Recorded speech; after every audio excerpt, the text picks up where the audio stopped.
नमस्कार, मैं शिवाजी चौधरी। आप देख रहे हैं अनुराग भारत में। मेरे साथ है जमालपुर के लोकप्रिय विधायक अजय कुमार सिंह। सर, आपका अनुराग भारत न्यूज में स्वागत है। सर, अभी लोकसभा में जो अविश्वास प्रस्ताव का आया था, उस पर आपकी क्या राय है? क्या अविश्वास प्रस्ताव के बारे में आप क्या कहें? देखिए, माननीय प्रधानमंत्री जी लोकसभा में आ नहीं रहे थे, तो विपक्ष को मजबूर होकर अविश्वास प्रस्ताव लाना पड़ा कि प्रधानमंत्री जी जो है आए लोकसभा में और अपनी बात कहें। सवाल अविश्वास प्रस्ताव का ये रहा कि मणिपुर में जो घटनाएं हो रही हैं, इस पर सरकार संज्ञान नहीं ले रही।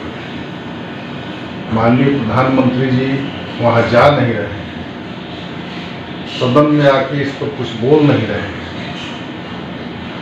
माननीय उच्च न्यायालय के समक्ष जो दलील दी गई थी, उसमें भी माननीय उच्च न्यायालय ने मणिपुर की घटना को अन्य घटनाओं से इतर माना। तो सवाल ये है कि देश में जो विविधता है, इसकी चर्चा माननीय प्रधानमंत्री विदेश में जाकर के करते हैं कि विविधता में एकता है हमारे देश में, और देश में आते हैं तो एकता में विविधता की बात करने लगते हैं। जहाँ तक सवाल है कि जब यहाँ अंग्रेज आए तो वो एकता में विविधता पैदा करके हमारे यहाँ शासन किए, और गांधी के नेतृत्व में और लोक पुरोधाओं के नेतृत्व में जो आंदोलन चला, उसमें विविधता में एकता को स्थापित किया गया और यूनियन जैक को हटा करके राष्ट्रीय ध्वज तिरंगा फहराया गया।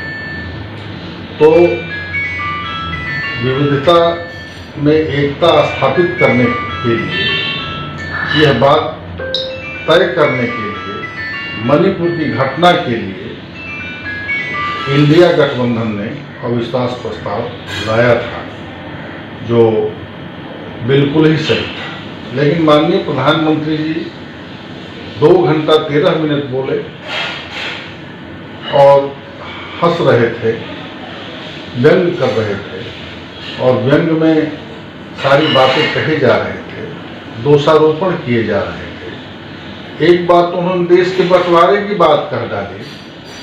उन्हें पता नहीं कि जब 2 नेशन थ्योरी की चर्चा हुई तो बंगाल में, सिंध में और बलूचिस्तान में श्यामा प्रसाद मुखर्जी जो इनके हैं, उस समय जो भी उनका संगठन रहा, इनकी सरकारें थी, और इन लोगों ने उस 2 नेशन थ्योरी का प्रस्ताव पारित कराया।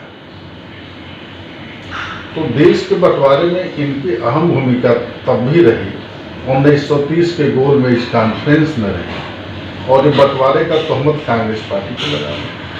बड़ा मुश्किल बात है। अब आपको गंभीर मामलों पर चर्चा के लिए अविश्वास प्रस्ताव लाया गया था कि आप मणिपुर जैसे गंभीर मामले की चर्चा करेंगे, अन्य भी मामलों पर आप चर्चा करेंगे जिससे देश पीड़ा झेल रहा है। अब आप कह रहे हैं, माननीय राहुल गांधी पर ये सवाल उठा रहे हैं, व्यंग कर रहे हैं कि इनका एक्सपेरिमेंट कितनी बार किया जाएगा। तो हम लोगों ने एक कविता पढ़ी थी अंग्रेजी में, किंग ब्रूस एंड स्पाइडर। उसमें राजा देख रहा है कि मकड़ा 9 बार जो चढ़ाई करता है छत पर जाने के लिए, लेकिन वह नहीं चढ़ पाता है। 10वीं बार वो चढ़ जाता है। तो उसका सारांश यह था कि if a tiny creature could defy in success, then we a man could do the same. माननीय प्रधानमंत्री जी का यह अहंकार बोल रहा था कि राहुल गांधी जी कैसे सफल हो सकते हैं, लेकिन भीतर से छटपटाहट है उनके जेहन में, उनके चाल चलन में छटपटाहट है, उनके दल में छटपटाहट है कि इस बार माननीय राहुल गांधी जी पूर्ण बहुमत के साथ 2024 में सरकार बनाने वाले हैं, इंडिया गठबंधन सरकार बनाने वाला है। तो यह उनका जो बयान 2 घंटे 13 मिनट का लोकसभा में हुआ, ये उनका हताशा का बयान था, उनके निराशा का बयान था। तो अब उनकी समझ में आ गया है कि 2024 के बाद तीसरी पारी में उन्हें भारत की जनता गद्दी से हटा देगी। अभी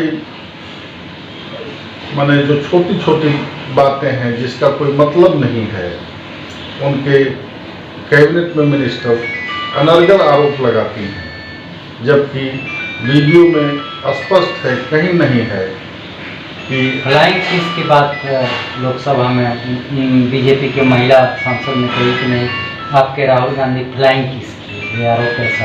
भाई ये तो वीडियो में कहीं दिखाई ही नहीं दिया। और उनके ही दल के सांसद हेमा मालिनी जी बाहर खड़ी थी, उनसे जब पूछा गया तो उन्होंने कहा कि मैंने तो देखा ही नहीं, मुझे पता नहीं। तो वो अपने आचरण के अनुरूप वो किसी को, अब सवाल उनके बारे में कहना जो है सो, चूँकि महिला भी हैं, उनके बारे में मैं कुछ नहीं कह सकता। बहुत सारी महिलाओं ने उनके ऊपर कहा है, तो उनके लिए काफ़ी है, हमें नहीं कहना चाहिए। हम लोगों को मर्यादा के भीतर रहना चाहिए। हम कांग्रेसी लोग हैं, हम लोग कभी अमर्यादित भाव में किसी पर लांछन नहीं लगाते हैं। और हम लोगों की यह परंपरा रही है हमारे कांग्रेस शासनकाल में कि हम हमेशा जनहित में काम करते आए हैं। हम कभी जो है सो जनहित के बाहर नहीं गए हैं। एक बात और गंभीर बात है, माननीय प्रधानमंत्री जी ने कहा कि भ्रष्टाचार के समूल नाश की पूरी गारंटी मोदी। अब आप देखिए कि कांग्रेस के शासनकाल में 2G स्कीम का घोटाला का मीडिया ट्रायल हुआ, कोल स्कीम का मीडिया ट्रायल हुआ, और ये सारे मीडिया ट्रायल तक ही रह गए। कोर्ट के ट्रायल में ये सारे घोटाले टाई फिस हो गए, कहीं से कोई दोषी नहीं पाया। तो इनका आरोप ही भ्रष्टाचार है, इनके द्वारा मुंह से निकला हुआ आरोप ही भ्रष्टाचार है। अब जनता इनको समझ चुकी है, ये सिर्फ आरोप को ही भ्रष्टाचार मान लेते हैं, जबकि 2014 में इन्हीं आरोपों के सहारे ये लोकसभा पहुंचे थे और उसको कोर्ट ने कहा कि ऐसा कुछ है ही नहीं, इसमें कोई दोषी है ही नहीं। तो इसके लिए इन लोगों को माफी मांगनी चाहिए। 24 में क्या सरकार बन रही है इंडिया के, और उसके क्या नेता राहुल गांधी को सारे लोग मान जाएंगे, इंडिया के जितने पार्टी उसके भाई देखिए, बात ऐसी है कि इंडिया गठबंधन की सरकार जो है, इसमें कहीं कोई शंका नहीं है 2024 में बनने के बाद राहुल गांधी उसका नेतृत्व करेंगे। देखिए, बात ऐसी है कि जब भी जो हमारी संवैधानिक व्यवस्था है, उसमें जब लोग चुन के जाते हैं तो संविधान यह कहता है कि ये चुने हुए लोग एक नेता का चयन करते हैं और वही देश का प्रधानमंत्री होता है और बहुमत के लोगों का में सदन का नेता होता है। तो जब लोग चुन के जाएंगे तो संवैधानिक व्यवस्था के अनुरूप लोग अपने नेता का चुनाव कर लेंगे, वहाँ थोड़े कोई दिक्कत है। अब संवैधानिक व्यवस्था तो यह कहती है। अब ये लोग कहते हैं दूल्हा कौन है? अरे भाई, आप में दूल्हा कौन है? मोदी जी दूल्हा है। तो मोदी जी अगर चुनाव हार जाएंगे तब कौन दूल्हा है? मोदी जी को तो इस बार वाराणसी से ही चुनाव हार जाना है। उसी बात पर दुल्हे की बात नहीं कर रहे हैं। यहाँ पटना में जो विपक्ष की महागठबंधन की बैठक हुई तो उसमें लालू जी ने कहा था कि राहुल जी अब शादी कर लीजिए, दूल्हा बन जाइए, बाराती हम लोग जाएंगे। इसका अर्थ क्या निकाला? भाई लालू जी या उनका दल आरजेडी, यह जो स्वाभाविक गठबंधन है कांग्रेस के साथ, तो लालू जी तो हमेशा चाहेंगे कि दूल्हा बन जाए, कि दूल्हा जो है हम कांग्रेस को बनाना। यह उनके जेहन में है, यह वो चाहेंगे भी। लेकिन ऐसा है कि जब लोग चुन के जाएंगे तो उसके बाद जो है संविधान यही कहता है ना कि चुने हुए लोगों में से जो चुना जाएगा वह बहुमत दल का नेता होगा। ऐसा तो संविधान नहीं कहता है कि पहले ही नेता चुन लो। ऐसी व्यवस्था है क्या संवैधानिक व्यवस्था कि पहले नेता चुन लो, तब जो है सो क्या कहते हैं कि चुनाव लड़ो? ऐसा नहीं कि ये यहाँ अमेरिकन सिस्टम नहीं है कि राष्ट्रपति में कौन कौन उम्मीदवार होगा और मैंने वो वहाँ की जैसी यहाँ प्रजातांत्रिक व्यवस्था नहीं।